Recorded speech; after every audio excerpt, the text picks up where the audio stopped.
An all-new at 5 major organized crime bust. 23 people under arrest now accused of stealing guns and cash. Today, police revealed 4 organized crime groups are wreaking havoc. From aggravated robbery to kidnapping, burglary, and more. Let's take a look at this. New pictures from court documents in this case. These are a few of the people who have been charged, and investigators say the money, tens of thousands of dollars, is all stolen. FBI, open up! Welcome to this episode of Chatting with Stacks. I'm your host, Bill Stacks, and today I got New York Times best-selling author, Burl Barer. Hey. What's up, Burl? How you doing? I'm on your show. Yeah, I know, finally. Hey, what a thrill. Thank you for joining me. I appreciate it. What can I do for you? Hey, you can explain what got you into writing books. Hey, yeah, I am. I didn't start off being a book writer. I started off being a rock and roll disc jockey. Oh, yeah, you got the voice for it. Yeah, playing the hits for the kids. How long that happened for? How long you do that? Oh, man, I'll tell you. I started when I was a teenager in Walla Walla, Washington on a 250-watt radio station that did country, western, Montevani, classical music and rock and roll for an hour or so at night. $1.25 an hour. And went directly from that to working at a soul station, KYAC, up in the Seattle area. And while working at 3 radio stations at the same time, working at a soul station, the rock station, and the kind of middle of the road, Andre Castellanets station. All at the same time, using the same name. Had about 20 minutes to make it from one station to the other. Oh, they were all separate places? All the same city, which is very unusual. I didn't realize I was on probation at the middle of the road station. You have like 90 days to make sure they like you. Yeah. Well, after about 90 days, I figured I couldn't keep that up, going from one station to another, plus going to the University of Washington at the same time. And as I said, gee, that's awful nice that you want to keep me, but I was going to give my notice because, hey, if it doesn't rock and roll, I don't understand it. But no, I did that, from 1966, before you were born, of course, up until, 1980s. And they got into doing television production. And then after that, decided to write books. And surprisingly, it went quite well. When was your first book that you wrote? Actually, the first book I wrote came out in, I think it was 1987, but that wasn't something the general public would have jumped on. It was all the references to Judaism, Christianity, and Islam in the writings of the Baha'i faith, of which I'm a member. And that book still exists, and it's kind of a more of a scholarly thing, or a reference book. And then back in the 1990s, my nephew Lee Goldberg and I were going to write some articles for Video Review magazine about the Saint. Well, he surprised me. He took our proposal for the articles and sent it to McFarland Publishing. And the first Saturday after the 4th of July, I went to Loon Lake, Washington to go fishing. And my father said, hey, you got a piece of mail from some publisher. I said, I did. And it was a contract to write a book about the Saint, the TV, the TV movie character. Roger Moore played him on TV. To write a book of the Saint, A Complete History. And I didn't know that Lee had sent his proposal to the publisher. Yeah. Total surprise to me. Well, I wrote the book and it won an Edgar Award for the Mystery Writers of America. So my career was off and running. Well, so then once you hit that one, you start to get some more publicity, right? Oh, hell yeah. And then my agent called me up. Actually, I got a phone call from a rock and roll musician, Buck Ormsby, bass player from the Northwest. And he said, Ann Rule said to get a hold of you, that you may want to write this book. I said, what are you talking about? He said, have you heard of Phil Champagne? I said, no. He said, let me send you some newspaper articles. Well, I read these articles. I went, oh, yeah, I'd love to do this book. Ready for this? 1982.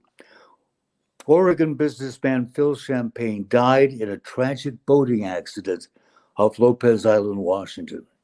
He was survived by one ex-wife, 4 adult children, an octogenarian mother, and 2 despondent brothers. Phil didn't know he was dead until he read it in the newspaper. All things considered, he took it rather well. 10 years later, 1992, Washington State restaurateur Harold Stegman, famous for his thick, juicy steaks, is arrested by the United States Secret Service for printing counterfeit $100 bills in a tiny shed in Idaho. In addition to the bogus bills, Stegman has a fraudulently obtained United States passport, a fabricated Cayman Islands driver's license, and Phil Champagne's fingerprints. It's a story of fraud, deception, trickery, lies, and fine prime rib. Well, that was my first true crime book, and I was off and running. And it's actually a humorous true crime book, and that's kind of unusual. Yeah. And it's based on true events, right? It's a true story. Well, Yeah. if it's not a true story, which it may not be, there's some questions about some stuff. But as I say, if it turns out the story is a pack of lies, at least the lies are well packaged. Yeah. So you mainly do books that are true, like based on true events, right? Well, yeah, but I also write mystery fiction and popular culture. Now, Stealing Manhattan, which I'm sure we're going to talk about, the one I did with your buddy Punch Stadimirovic. Yeah. That's a true story, and it's a true crime story, but it's different than most of my true crime books are pretty grisly murder stories. By New York Times best-selling book, Murder in the Family, is a horrifying true crime story. It's one of the most disturbing true crime stories that people have ever read. There's almost like a warning on the book. This was really going to bother you. A story about Kirby Anthony. True story, right? Oh, It really yeah. happened. Very So true story. can you explain the story to us? Oh, yeah. Kirby D. Anthony's guy's name. He's in prison now. He raped and murdered his own aunt and her 2 little girls. And it was just a horrible, horrible crime. The officers who went to the crime scene when they saw it, I mean, they needed counseling afterwards. It was that bad. Yeah. I won't go into the details, but it was horrific. What state was it in? This was in Alaska. Now, he had come up to Alaska from Idaho, and he had actually already murdered somebody down there, and he murdered somebody else in Alaska, not for fun, just when he got upset. He had sex with someone, and then after having sex with them, discovered that they were transsexual, and so he killed the person. In fact, when the cops arrested him, they talked to him about his crimes. He didn't get upset when they talked about him being a baby killer, but they mentioned him having had sex with this other guy who was, looked like a woman. He really got upset. But it was a horrible crime, and that was the first serious true crime book that I wrote. And Gary C. King, who's just passed away, but he was a very well-known true crime writer. When he found out I was doing that book, he gave me a bit of advice. He said, "Be prepared to cry a lot." Yeah, it was good advice. So were you reading like the arrest record and yeah, details? plus you talk to the family. The girlfriend of Kirby Anthony, who broke up with him while they were on a fishing boat. He was so angry with her, that's why he went back and murdered his aunt and raped the kids, get his anger out. She very kindly went on TV with me and kind of, for closure or to exorcise the demons or whatever, talked about it years later. And they showed a video clip of him defending himself in court. And then they went to her afterwards, and they said, "How do you feel watching that clip?" And she just said, "Haunted." Just seeing him. Yeah. Now, he's been a model prisoner all these past years. He's been in prison. But then again, so's Robert Lee Yates, the Spokane serial killer, who I wrote a book about, has been a model prisoner. You take him out of the environment, or excuse me, out of the milieu in which they committed murders, Yeah. and become a different person. Yeah, they start acting totally different. Like everything's good. I'm a normal person now, right? Yeah.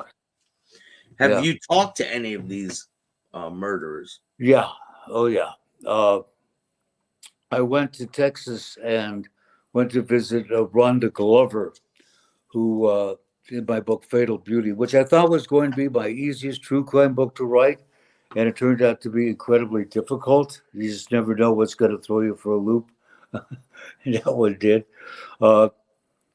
She murdered her boyfriend, shot him 13 times with a Glock 9mm, 6 times below the waistband of his shorts. They've been together for years. There's a very wealthy oil guy in Texas. She shot him, killed him, because she believed that he and George W. Bush were having sex with clones in a cave under the house. Now, you'd think she'd go for the insanity defense, but she didn't. And they told her it's dangerous to mention the clones in the cave, so don't mention that. So she's doing 60-some years in prison for murdering her boyfriend, who she also believed that there was a picture of him wearing a leather gag mask on a $20 bill. And I went to see her in prison, and she had a very short temper. I could tell there were times when I said something she didn't like, that if she could have come through the plexiglass and killed me, she would have. But she also had the attention span of a goldfish. Oh, look, there's a castle. Oh, look, there's a castle. So if I could see the look in her eyes, if she was starting to get pissed at me, I just go, "Oh, you did the greatest thing when you did such and such." Or, I really like the way she just light up, her whole mood would change. But I spent, like an hour or so with her, and I came out of there, and I was with my daughter, was waiting for me outside the prison. And I sat down, and she could tell I was kind of shaken by it. She said, "Don't worry, Dad. She can't get to you for at least 60 years. Oh man, have you had any one of them threaten you? Yeah. They say in the true crime field, when you start getting death threats, you know you're on the right track. That's tragic, but true. It does get scary sometimes, especially the way the mood in this country nowadays, where, people have gotten wackier and wackier. I had gotten some threats before on some cases where people didn't want, they were just mad that I was investigating it. The closest I got is that was in my own hometown. A police officer thought that I was investigating his fraudulent activity, which I wasn't. And he came to my house and very politely threatened me. Yeah, very polite. Very politely threatened you. How does that work? Very politely threatened me. Yeah, very, very politely. Yeah, just like Wow. actually, like if you're at so and so's house and I come crashing in, I'm just gonna have to do what I have to do. I said, but I wasn't investigating him at all. It had nothing to do with him. Huh? So he would have killed the wrong guy. Yeah. Basically, right? It so happened that this particular fellow who I was visiting, who he had arrested a few years before, happened to be holding the court documents on another case that I was investigating that this police officer had nothing to do with. Yeah. But he thought, So but how many different books have you done about serial killers? And About serial killers, there's a couple. I mean, I've, most of the true crime books I've written have been about murder of one kind or another, or with Band Overboard about Phil Champagne. It wasn't really a murder book, but it was a humorous true crime book. Also, I've written saint books, The Saint, the Robin of the Modern Crimes, the famous Simon Templar. I got to meet Leslie Charteris, the man who created the Saint, 2 weeks to the day before he died in England. He took me to lunch because I wrote that book on the Saint, A Complete History, which he really liked, which I'm glad he. And I actually wrote a PI novel, private eye novel, where I'm the hero, because no one else was going to write a book where I'm the hero. So I did. Got very good reviews, but people who buy true crime books, don't buy my non-true crime books, and vice versa. People who are into true crime are into true crime, and they don't really cross over into the private eye mystery genre, etc. So even though the book, which is called Headlock, got very good reviews, it hasn't sold that well. It was supposed to be the beginning of a whole series of books. Oh boy, we're really looking forward to this series. Well, done if I'm not getting paid, Yeah, like what are you supposed to do? Just do it for free? Yeah. No. So I found out that if there's murder in the title of the book, it sells quite well. Frank Gerardo and I wrote A Taste for Murder together. And you're probably familiar with Ken Urell, Michael Dow, the cocaine cops to the NYPD. There was that documentary, The 7-5. Yeah. Well, Ken Urell and I and Frank wrote the book Betrayal in Blue, which is Ken's story of that whole. And that would keep selling and get good, and we're doing fine with that. But you never know. There are books that I thought would sell right out of the gate that didn't. That didn't. Maybe like my nephew. I got two nephews that also write. Mostly write fiction. Todd Goldberg and Lee Goldberg. In fact, they made the New York Times the same week. Two brothers on the New York Times bestsellers list the same week, which is pretty amazing. Yeah, that is. I made the New York Times bestseller list in 2000. That was 24 years ago. Time goes by so quickly when you're having fun. Yeah. What was it like to win that? The New York Times best-selling author. Yeah, you only have to do that once. If you make the New York Times bestseller list, as I did in 2000, all my books now say, like you still write, New York Times bestselling author. Yeah. Do it once. Yep. All you got to do it once. You can put it on all your books. Or win the Edgar Award, put it on all your books. How do you get New York Times best-selling author? Do sell books? They vote on it, or you got to sell books? No. It's just based on sales. And that's what stunned us. I mean, who expects a paperback true crime book to become a New York Times bestseller? No one, not even the publisher. It just came out, and all of a sudden, one day, it's on the New York Times bestseller list. We were dropped, John. Are you sure this isn't a mistake? No, it wasn't a mistake. There was something, the title or the cover or whatever, people bought it like crazy or told their friends to buy it because they said, oh, you got to read this book. In fact, it sold so quickly that they ran out of books just as it hit the New York Times bestseller list. So it was on the New York Times bestseller list for a week and then dropped off because we ran out of books. But at least it was there for a week. Hey, now you have that title that you can use. Yeah, forever. Forever. Yeah. Forever, yeah. So people say, what's your best advice for new authors? And I say, win the Edgar Award right away, and then have a New York Times bestseller right after that, and you're locked in. Yeah. So when did you decide to get involved with Stealing Manhattan? Well, Daniel Jennis. I don't know if you've had Daniel Jennis on your show. No. but he is great. He's a great guest. I love him.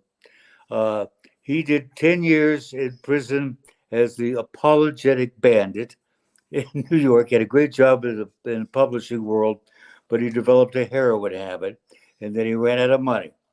And you know what happens if you got an opioid habit? You run out of money, you got to steal it. And so he was, pardon me, I really apologize, but if you don't mind, I got to rob you. So he give me your wallet. I think he got about $700 total out of 10 people, but he wound up doing 10 years in prison. While he was in prison, he wrote a book called Sentence, 10 Years and 1,000 Books in Prison. And it's the story of his 10 years in prison and the 1,000 books he read with commentary. And he made more money in the advance on that book from Penguin Putnam than I have made in my advances on any of my books put together. Because they own, I think, the rights to most of the books he reviewed. Anyway, he's a great guy, great guest. And when he was in prison, he met Punch, Pavle Stanimarovic, who was my co-author on Stealing Manhattan. And he introduced me to him. And Punch Daniel didn't know if Punch was full of beans or not, if his story was a bunch of BS or if it was true. And he wrote a great review. Daniel wrote a great review of the book. And he says, it's an unbelievable story. It is. It really is an unbelievable story. But it's true. Yes, it's true. I've had it validated by enough people who were in his crew, and even people that worked in his dad's crews, for a generation older, who were my age, because Punch is younger than I am, to validate it, who have their own life story that's pretty damn exciting. Yeah. And so I know it's true. And of course, I talked to the Punch's mom, cooperated with the book also, people he went to school with, people that were in his crews, so it's validated. Now, of course, I did my best to validate on Phil Champagne's story, which wasn't always easy. Some I could, some I couldn't. And like I say, if that's a pack of lies as well packaged, Punches isn't a pack of lies. There's more than enough validation that it is a true story. And it is absolutely an amazing story. You've read it. You've talked to Punch. Now, the one thing that I go back and forth with Punch on is because he tends to be in a lot of true crime discussion shows where people have been gangsters. And so he tends to use gangster terminology when talking about his dad. He'll say, he was the boss of bosses. He was no. There was no structure in nothing resembling the mob or Cosa Nostra or the mafia, whatever, with his dad and the crews. Unlike the mob where you're in it and there were guys fighting over who was going to get the most money, you could go in, do one heist, and never go back and never do another one, and that was fine. There was no technical underboss and copy, none of that structure. His dad was in charge, and he had some, say, co-pilots, And the mob would come to his dad. Yeah. Oh, yeah. Because as you probably know, in the world of crime, the most admired individual is the gem heist mastermind of the victimless crime. No violence, no gun, no one is hurt, and everyone is happy. The victim is happy. Why is the victim happy? Because according to their insurance, they get full retail value within 2 weeks. Now, if you're insured for $1 million or $100 million and you're robbed and you're getting full retail value, you couldn't get that if you were selling it in 2 weeks. It may take you a year, 2 years. Yeah. So if you need cash flow, the best thing that could happen is to be robbed. So they say, gee, do you think it's an inside job? They were all inside jobs. They never robbed somebody to, well, let's just rob somebody for us. In fact, the way it started wasn't robbing the jewelry companies in the diamond district. It was robbing antique dealers because they were having a bad time. But then when Punch's dad saw what was happening with the merchants in the diamond district, that they were being pressured like a protection racket. You buy insurance from us or you're going to get robbed, basically. Was, well, hell, you take all the stuff in your safe, put it in your buddy's safe. And then he gets insured for twice as much as he really has. And then you put all your stuff in his safe. Yeah. And then you both are insured for twice as much as you really have. And I rob both of you. I'm happy. You're happy. Your buddy's happy. Well, is the insurance company's going to pay you? Yeah, they're going to pay you because they're tied in with the mob. And they say who to pay. And there's going to be a little kickback here, right? Yeah. And the cops are going to be happy because we're going to put out some diamonds for them. Yeah. When they show up. And what Punch did to revolutionize the whole game was he got the security firms to join with him instead of against him. Yeah. And then, of course, he got the safe companies involved. So everyone was in on it except the major case squad of the NYPD. They were out to catch him. The rest of the cops were, putting the diamonds in their pockets and were perfectly happy, to go along with this. Unfortunately for Punch, he got busted. Miracle Watch Company and then one other place. And, as he mentions in the book, Stealing Manhattan, as long as he was with his dad, everything went fine. It's when he left his dad and went off with someone else to do these, something went wrong. He went off the rails. Tell me a little story about some of what happens in the book that you're aware of.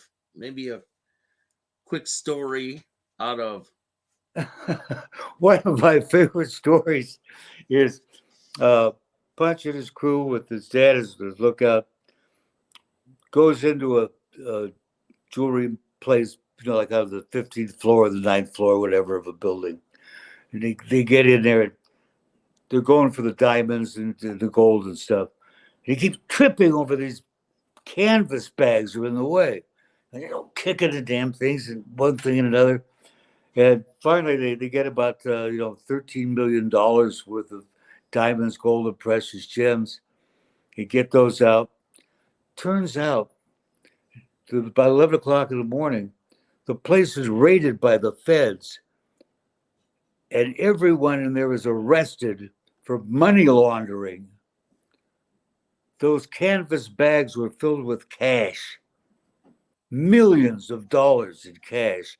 And in fact, the feds had watched Punch rob them, but didn't do a damn thing about it because it was called Operation El Dorado. They were only cared about one thing and one thing only, and that was money laundering. They had instructions not to deal with anything else, just that. And so they watched Punch around the place, couldn't care less. And Mr. Stan, Punch's dad, came down with the news and whacked Punch over the head playfully with it, which said how much money they hauled out of there. Well, they waited a year, knowing damn well these guys weren't going to stop money laundering. And he went back a year later, hit the place again, and this time they took the canvas bags. Wow. How much was in it? Millions. Millions. Well, the biggest thing is 1992, they did over $1 billion in a mega heist. They had 10 jewelry manufacturing firms, each insured for over $100 million in a row, all 10 in a row. Wow. I mean, they could have retired long before they even did that. They were doing it mostly because they loved doing it. And unlike a lot of the pasta stuffed thugs that were shooting each other and killing each other fighting over money, they were putting this money back into the community. They're being kind and generous and charitable with it. Yeah.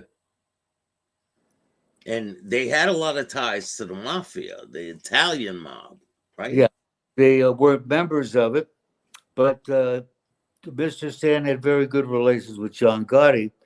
Like I said, they were highly respected. Also because they owed Mr. Stan because he was mistreated early on. Some cops came to shake him down very early on. It shook him down and basically ripped him off for about $1 million or more in merchandise. And these were connected cops. Cops who were connected to the mob. They didn't get the permission to shake Mr. Stan down. And Mr. Stan was not someone to shake down. You don't treat a guy like that with such disrespect. And so after that, he never had to worry again about ever being touched by law enforcement or getting in any trouble. He was hands off. That nothing touched him because he was so well connected to the real power in New York, which wasn't the mob and it wasn't the cops.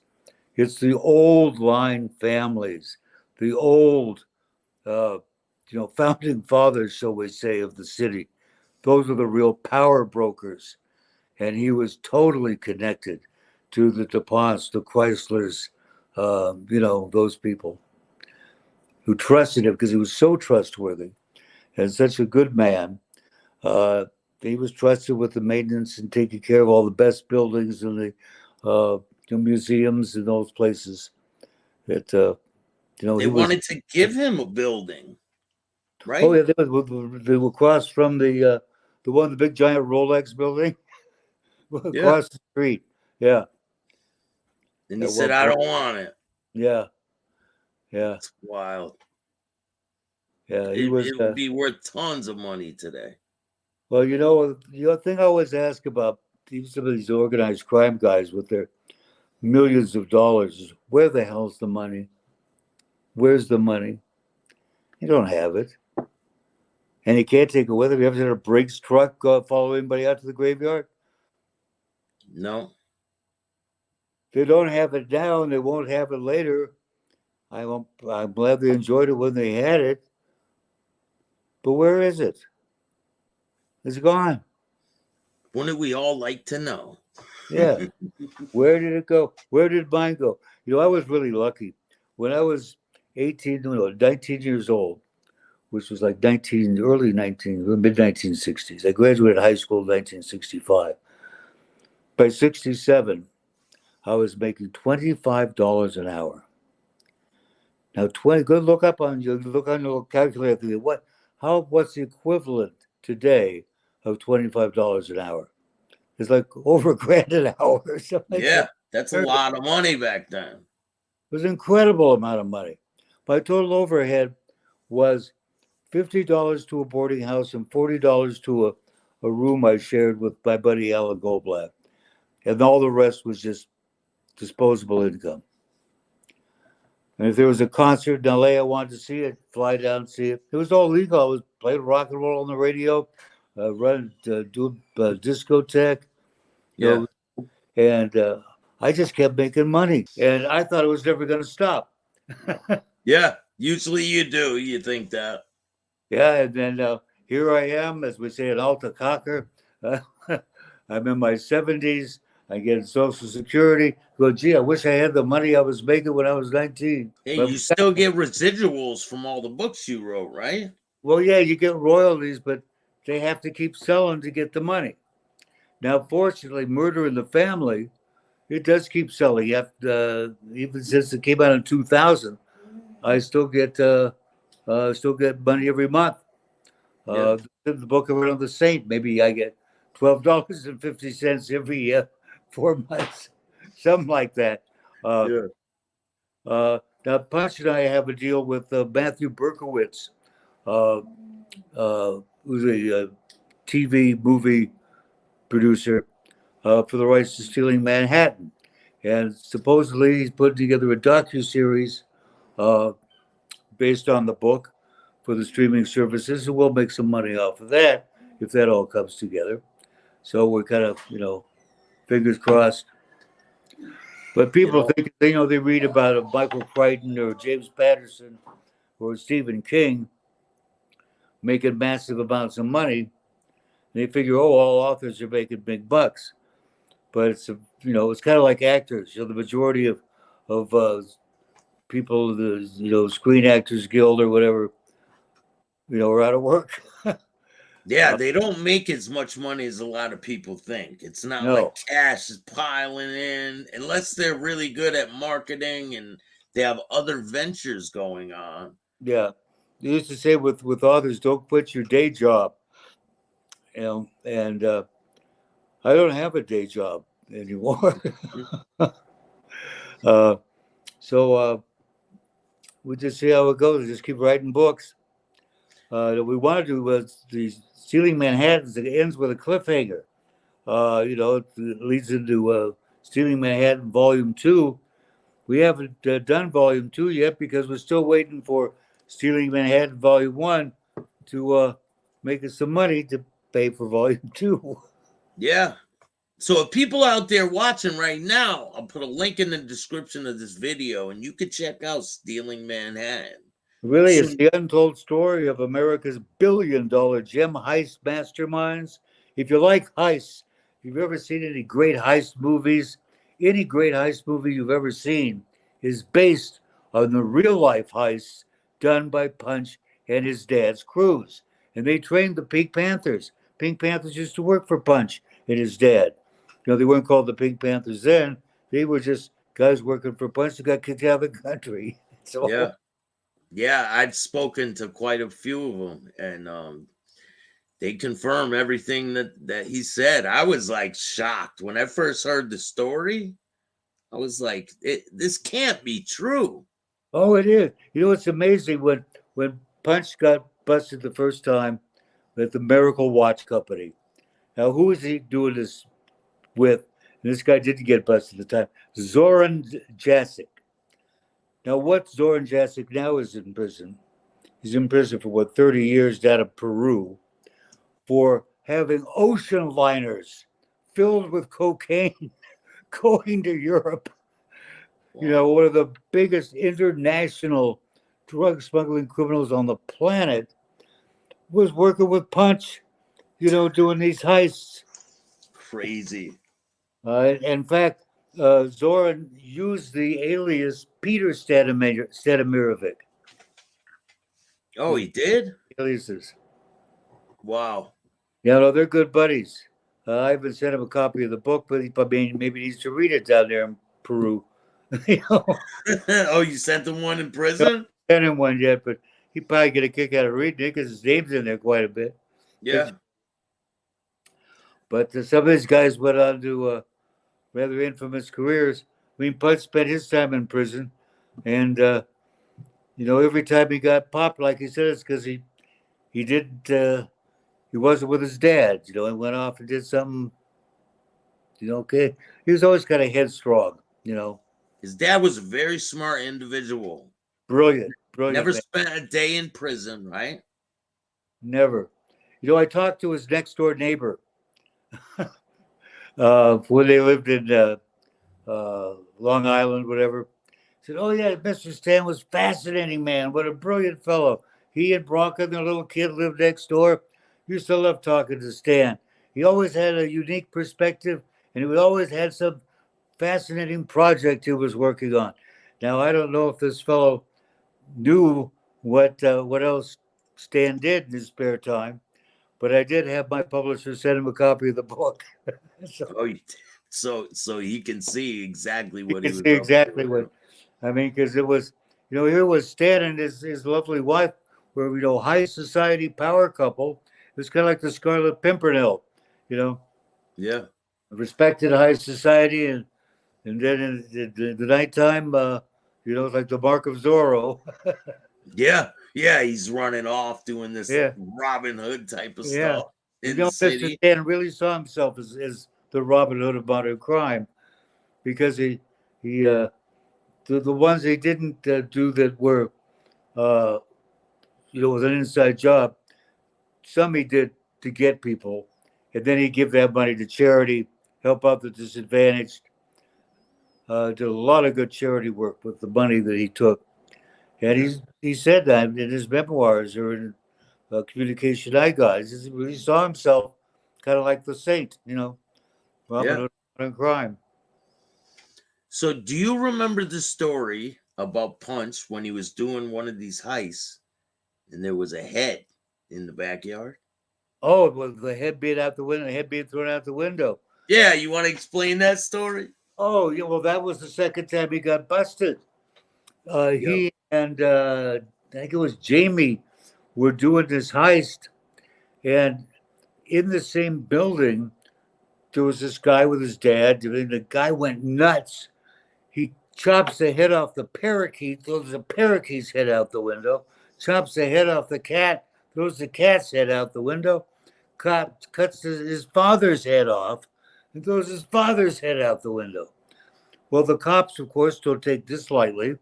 They're out looking to catch this maniac, and in the process, they catch Punch and I think the kid's name was Jamie doing this heist or, get into the vault, the safe. Yeah. He got busted with the head out the window. And they thought he had something to do with it, right? What their excuse was? He said, "Oh no, we were just looking for a place to smoke a joint." Yeah, because it was like down in the basement or something. Yeah. Right? Yeah. Looking for a place to smoke a joint. We weren't doing anything wrong. And he ended up going to prison for that one. Yeah. Well, actually, he must have had a great attorney because they had him on 2 heists. And of course, it's still third-degree burglary. Unarmed, no human contact. It doesn't matter whether you're stealing a $1,000 arc welder or $1 million in diamonds. Still third-degree burglary in New York. He had it down to 6 months. But he got into a car chase argument with some Albanian criminals, and he crashed his BMW, and from out of his glove box came his real ID. And he had a failure to appear when he was 19 years old in New Jersey for a crime he didn't do. And that opened up a whole can of worms. And that's why he wound up doing the first, 16 years? Yeah. Was because of that. Wow. I didn't know that part. Yeah. No, he was only going to have to do 6 months until he got into that car chase and his real ID came out. And he never did show up for that case in New Jersey when he was 19. And he was totally innocent on that one. And he had to go back to Jersey, right? Yeah. Well, he just up and left New Jersey, went to New York without going to court. And so he was still wanted there. There's no excuse for failure to appear except being in the hospital or dead. Yeah, ignorance is not a defense. They say ignorance. The law is no offense. I didn't realize it was against the law to falsify your business records 34 times. Yeah, I didn't know. I didn't know I was supposed to go. No, it's a tragic story. I'll tell you, working on a book right now with Frank C. Girardo, and this is one of the only times I've been a little bit worried that maybe someone might come after us. It's a murder mystery. And we got a phone call from this young lady who was an unlicensed pharmaceutical supplier on the streets of Hollywood years ago. And a provider. And she says, "I got a story for you." She says, "This kid who was kind of developmentally delayed, severe ADD, he's like a little kid. Says he's been in prison for 20 years for a murder." She says, "I don't think he did it. I'm sure he didn't do it." And so we've been investigating this thing and talking to people and put all the timeline together. And we're going, whoa, And actually he's out now on parole after 20 years. And we wanted to interview the people who benefited from the murder. And the lawyer said, please don't write this book. Please don't write this book. And we said, What? oh, these are the people who benefited from the murder. They're telling you not to write the book. They said, please don't write the book. And we said, well, that's a hell of a story. And we acted like one of the guys involved. He didn't kill anybody, but maybe his relatives did to get him out of prison. Yeah. Said, oh, no, please don't do this. So we're not going to accuse anyone directly of having done it because one of them was already found not guilty. There were two trials of two people. One of them was found guilty. One of them was found not guilty. And the one who was found guilty sure as hell didn't do it. The one who was found not guilty was actually the government informant. And that was never brought out of the trial, ever. Which is too bad. You think you use that as a defense if someone's a government informant, registered law enforcement person, testifying against you on things that never happened. Well, they do that quite often. Huh? They do that quite often. They testify against people with a bunch of lies. Yeah. And then no one ever says, oh, aren't you a law enforcement officer? Aren't you a confidential informant? And then they come on YouTube and want to be gangsters. Yeah. Isn't that amazing? Yeah, it's wild. Well, so anyway, we're down to the last chapter of the book. And I just hope people aren't disappointed thinking we're going to say who murdered this guy. Because one person, we can't say they did it because they already been found not guilty. I mean, people could say, well, I think OJ did it, even though he was found not guilty. Yeah. So he allegedly may have. And it could have been somebody else. It could have been somebody else. But all we can say is we're pretty sure this guy didn't do it, and he just got out after 20 years. But it starts in West Hollywood, and investigating the story took us to Brighton Beach, took us to Robert Vesco. Remember Robert Vesco? I've heard the Committee name. for the re-election of the president under Nixon. Took us all the way to him, all the way. I mean, it covered so much ground of Russian mafia, political stuff, the Ku Klux Klan. I mean, just the most amazing trail that we followed to bring us back to West Hollywood, California, and some drunk Russian being strangled to death in his apartment. And why? And it was just one of those weirdest murder stories we ever came across. And we're going to put murder in the title this time. We're not going to take any chances. The original title was To Live and Lie in L.A., but I think we're just going to put murder. Murder in L.A. Yeah, right? murder in West Hollywood. Yeah. Really say murder. Because when we put murder in the title, people know it's a murder mystery, it's true crime, or it's not a mystery. Usually it's true crime. Right at the beginning, you know who did it. It's a true story. Yeah. I said, Joe Blow did this murder, and here's how he did it, or whatever. Maybe it could vindicate the guy who was convicted. It could, right? What's that? Maybe it could vindicate the guy who was on That's parole. what we do is if we could have his like the governor erase his conviction, because he did spend 20 years in there. He just got out, and even at his hearing, his parole hearing, he was honestly remorseful because he really did feel responsible. And I pointed out to him, you're talking about how you broke the guy's neck. You didn't mean to do it. I said, I've seen the coroner's report. The guy's neck wasn't broken. None of that happened. He wasn't? No. Wow. So they really railroaded this guy, huh? True. They really railroaded him. Oh, yeah. Yeah, they did everything except, put a steam pipe on top of his head and smoke coming out of it. Railroaded him so fast. Wow. And he felt so horribly guilty even to be part of it. I mean, he also was remorseful, so that was true. He did feel horrible about it. Because you kind of got to take responsibility when you're on parole and you're about to get out. Oh, yeah. That's why we didn't put out the book while he was still in prison, because it would ruin his chances for parole if we had a book out saying he was innocent. Wow. Now, if you want to read a great book that I didn't write, Jack Olson was probably the greatest true crime writer that I ever heard of. It's called Last Man Standing. Now, there's 2 books by that title, but the one by Jack Olson is about Geronimo Pratt. I don't know if you ever heard of Geronimo Pratt. I've heard He the did name. 27 years, most of it in solitary, for a crime he didn't do. He couldn't have done it. It would have been impossible. He wasn't even in town. But and every time he did an appeal, the appeal went to the judge who was in on the frame-up.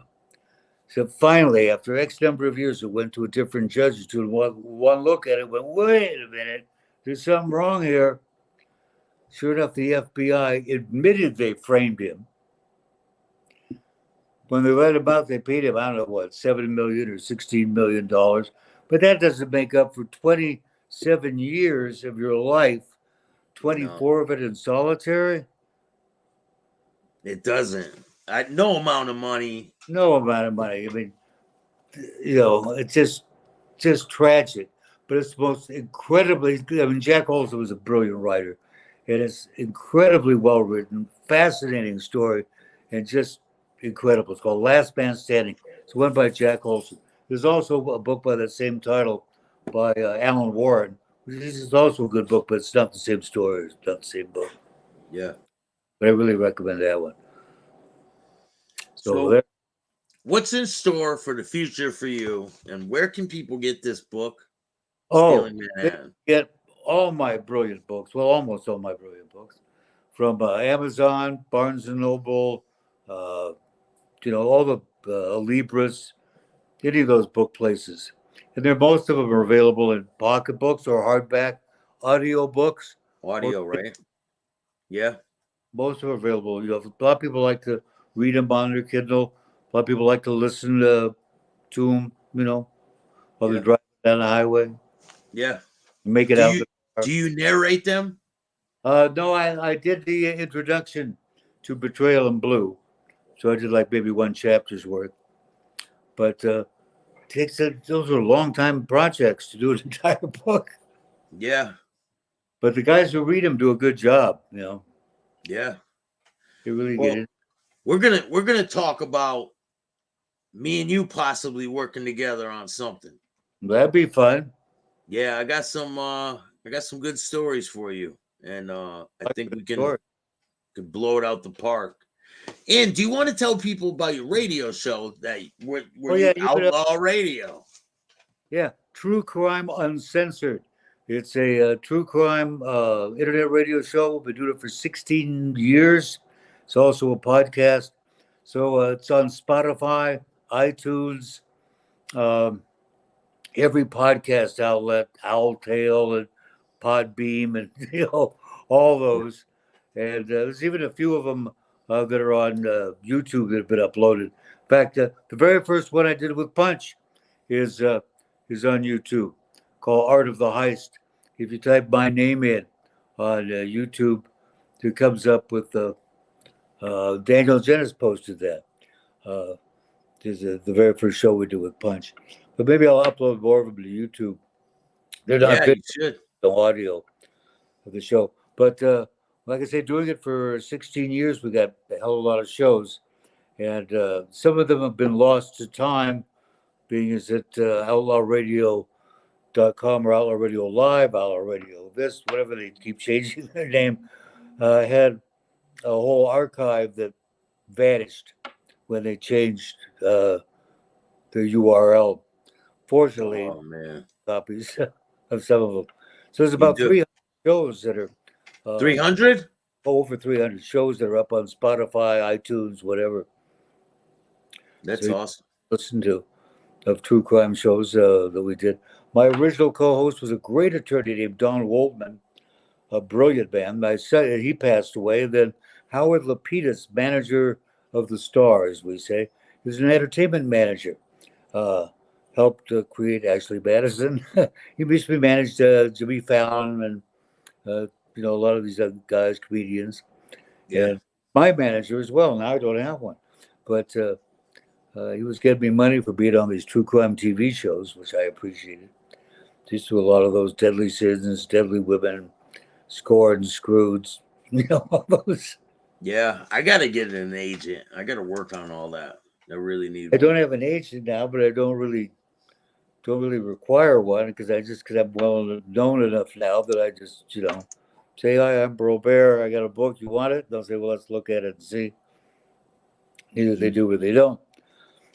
I mean, your name is I've heard of you well before I've ever came across you, met you. I've heard of you quite a bit. Yeah, but people say, what's your real name? I say, that is That is your real name. So how did they come up with the name Burl? Like what's the well, story behind that? my grandfather. Now this is a great story. My grandfather's name was Beryl. Barrell is how they spelled it in English. Burl Barer, from the town of Bar in Russia.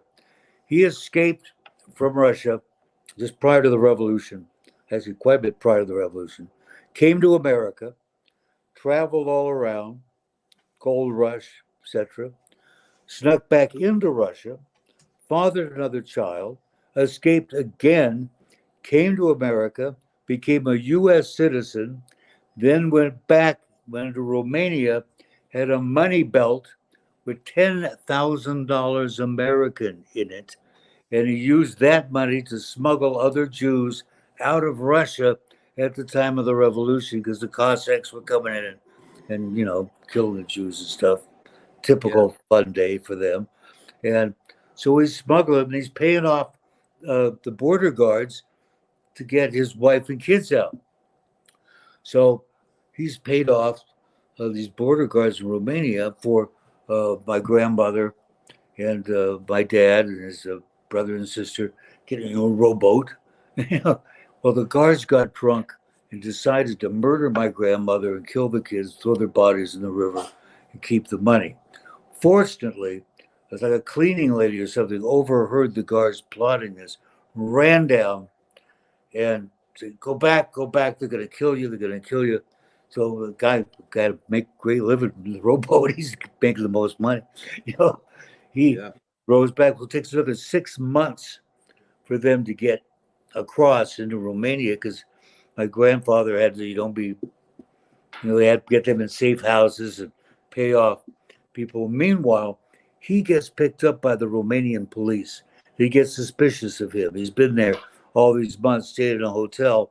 He was a big guy, and they think he's up to something.